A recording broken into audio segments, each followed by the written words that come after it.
Hey guys, welcome back to the channel. So I've been pretty busy here doing multiple things at once, but there's one thing that actually made the list and I have to get this completed as soon as possible. And that is I need to kill off my existing grass. I'll explain.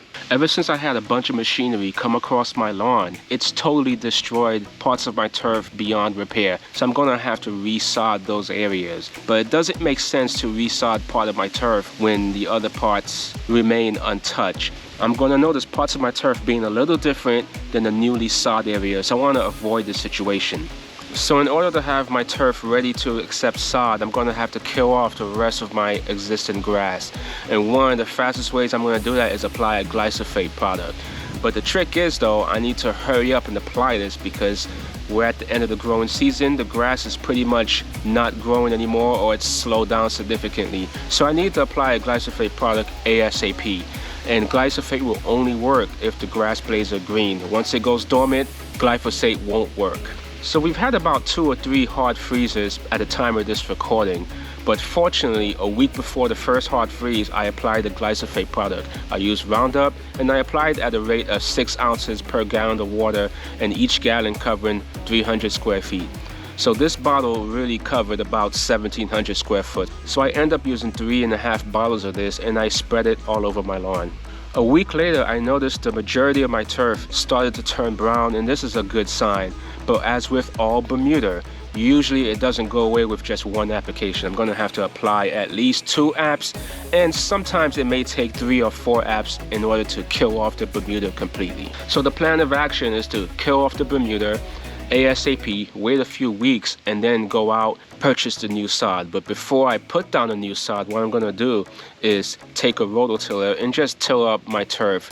What's that going to do? It's going to do 2 things for me. Number one, it's going to bring up any large debris that's under the surface. This is the time to go out and pull any kind of hard rocks or bricks. I'm not really focused on the small little pebbles, but I'm more worried about debris, maybe large pieces of concrete, large pieces of wood, or even bricks under the turf. The builder did a terrible job and they ended up just putting soil over debris.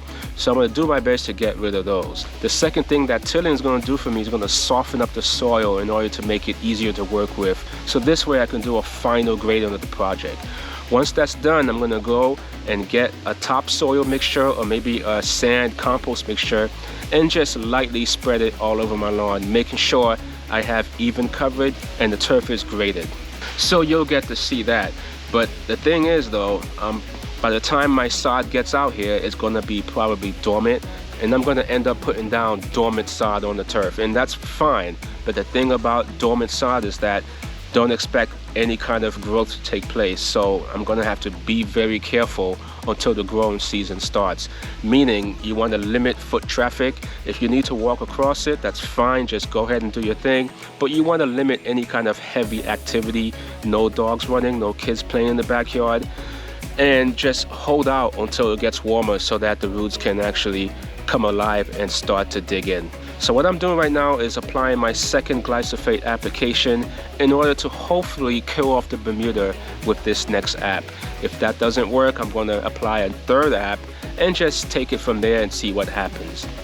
And once I get the tilling done, I'm going to pull out any kind of large vegetation that ends up being left behind, and I'm going to try to get rid of as much Bermuda as possible. Now I can go out and rent a sod cutter, but the problem I have with a sod cutter is that you're going to have to find a way to dispose of the sod that you're cutting off of your turf. So I really don't want to get into that method. So what I'm going to do is just after I till, I'm going to scalp it down as hard as I can, maybe 0.25 inches, and just till up the remaining soil and remove any type of large pieces of grass that may be left behind.